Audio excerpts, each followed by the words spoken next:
안녕하세요. 기독교 콘텐츠 연구소의 최정규입니다. 겐족속 8번째 이야기는 레갑 족속의 후손 여호나답의 이야기입니다. 내 마음은 진실하다. 레갑 족속은 겐 족속의 한 분파입니다. 겐 족속의 후손인 것입니다.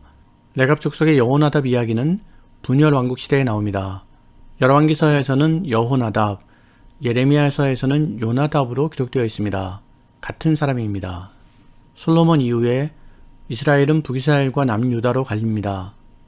남유다는 다윗 왕조가 계속 이어가지만 북이스라엘은 여러 왕조로 정권이 교체됩니다.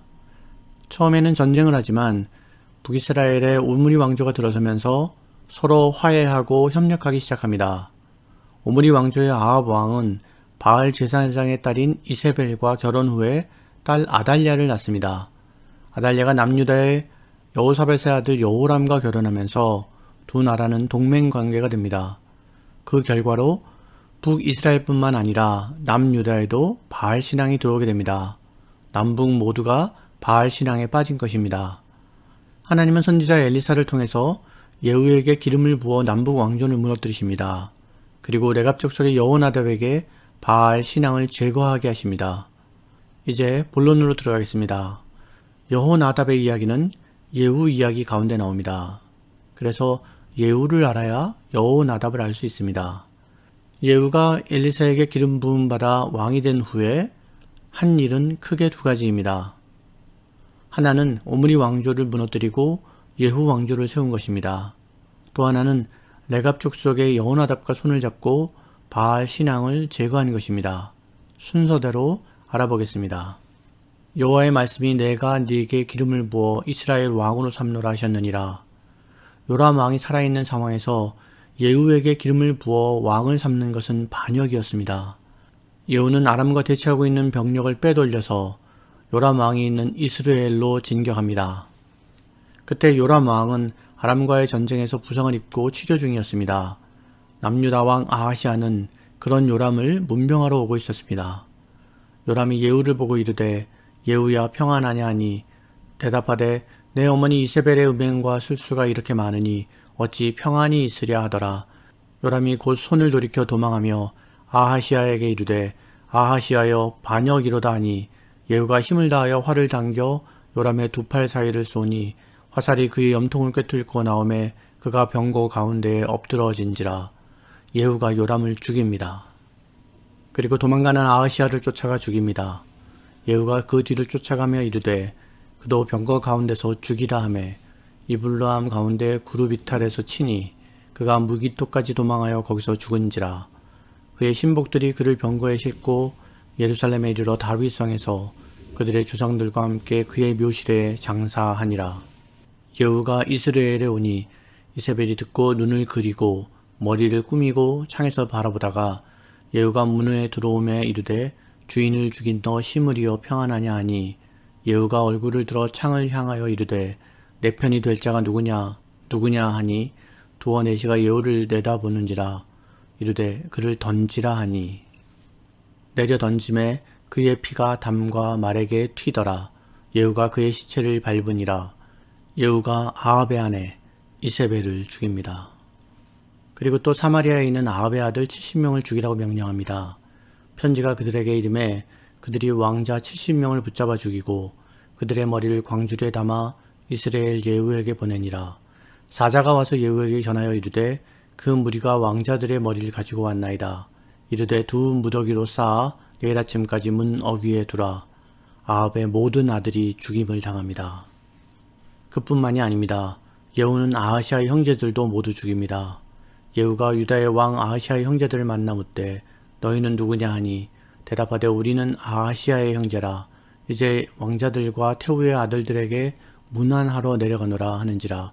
이르되 사로잡으라 하매 곧 사로잡아 목자가 양털 깎는 집 웅덩이 곁에서 죽이니 42명이 하나도 남지 아니하였더라.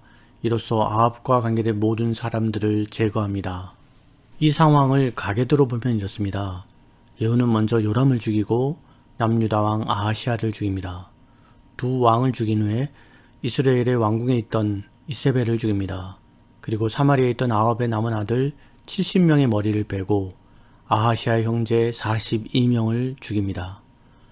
마지막 남은 이세벨의 딸 아달랴는 손자인 요아스가 여호야다와 함께 죽임으로써 아합의 모든 세력은 남부 광저에서 완전히 제거됩니다. 정권을 빼앗은 예후는 바알 신앙을 뿌리 뽑기 위해서 여호나답을 맞이합니다. 예후가 거기에서 떠나가다가 자기를 맞이하러 오는 레갑의 아들 여호나답을 만난지라 그의 안부를 묻고 그에게 이르되 내 마음이 내 마음을 향하여 진실함같이 내 마음도 진실하냐 하니 여호나답이 대답하되 그러하니이다. 이르되 그러면 나와 손을 잡자.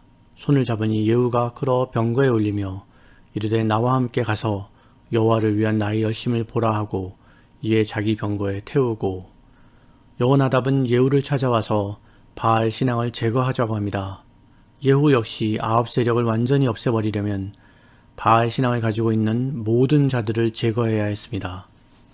예후가 백성을 모으고 그들에게 이르되 아합은 바알을 조금 섬겼으나 예후는 많이 섬기리라. 그러므로 내가 이제 큰 제사를 바알에게 드리고자 하노니 바알의 모든 선지자와 모든 섬기는 자와 모든 제사장들을 한 사람도 빠뜨리지 말고 불러 내게로 나오게 하라. 모든 오지 아니하는 자는 살려두지 아니하리라 하니 이는 예후가 바알 섬기는 자를 멸하려 하여 계책을 씁니다. 예후가 바알을 위하는 대회를 거룩히 열라 하매 드디어 공포되었더라. 예후와 여호나답은 바알 신앙을 가지고 있는 모든 자들을 한꺼번에 제거할 방법을 찾아냅니다. 그들을 모두 한 군데에 모으는 것이었습니다. 무리가 바알의 신당에 들어가매 바알의 신당 이쪽부터 저쪽까지 가득하였더라. 예후가 예복 맡은 자에게 이르되 예복을 내다가 바알을 섬기는 모든 자에게 주라 하매 그들에게로 예복을 가져온지라. 예후가 레갑의 아들 여호나답과 더불어 바알의 신당에 들어가서 바알을 섬기는 자들에게 이르되 너희는 살펴보아 바알을 섬기는 자들만 여기 있게 하고 여호와의 종은 하나도 여기 너희 중에 있지 못하게 하라 하고 무리가 번제와 다른 제사를 드리려고 들어간 때에 예후가 80명을 밖에 두며 이르되 내가 너희 손에 넘겨주는 사람을 한 사람이라도 도망하게 하는 자는 자기의 생명으로 그 사람의 생명을 대신하리라 하니라. 드디어 죽여야 할 자들을 다 모았습니다. 모인 곳의 입구를 막아버립니다.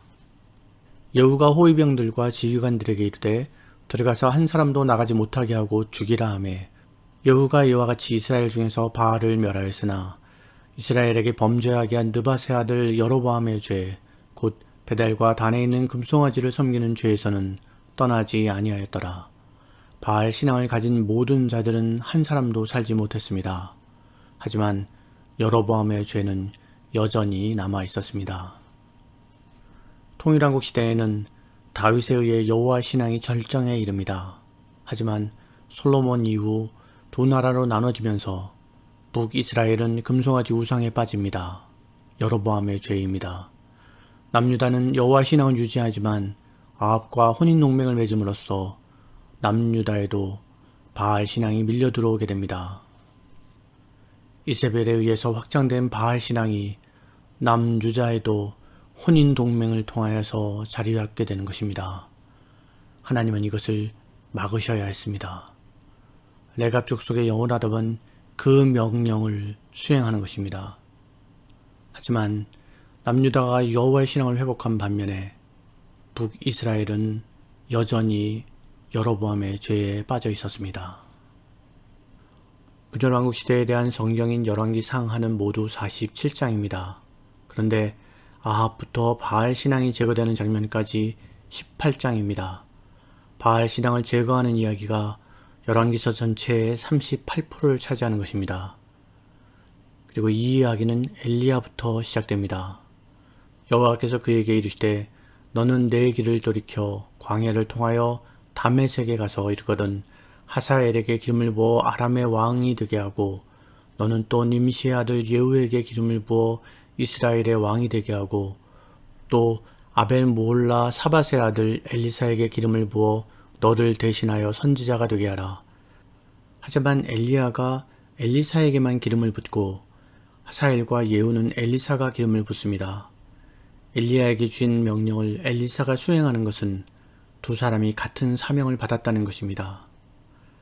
하사엘의 칼을 피하는 자를 예후가 죽일 것이요 예후의 칼을 피하는 자를 엘리사가 죽이리라. 하사엘을 피한 자는 예후가, 예후를 피한 자는 엘리사라고 되어 있는데 성경에는 분명히 여호나답이 했지 엘리사가 하지 않았습니다. 그런데도 이렇게 표현한 것은 엘리야와 엘리사의 관계처럼 여호나답과 엘리사의 관계도 같은 사명을 짊어진 것으로 볼 수 있습니다. 여호나답이 그만큼 중요한 위치에 서 있는 것입니다. 그러나 내가 이스라엘 가운데 7,000명을 남기리니 다 바알에게 무릎을 꿇지 않냐고 다 바알에게 입맞추지 아니한 자니라. 이런 자들을 남겨진 7,000이라고 합니다. 레갑 족속의 여호나답을 가리켜 그 중에 한 사람이라고 부르는 것 같습니다. 분열 왕국 시대에 큰 비중을 차지하는 아합과 이세벨의 스토리, 엘리야와 엘리사의 스토리를 마지막으로 정리하는 사람이 레갑 족속의 여호나답이라는 것은 매우 큰 의미가 있습니다. 지금까지 겐 족속과 레갑 족속의 여호나답 이야기였습니다. 감사합니다. 수고하셨습니다.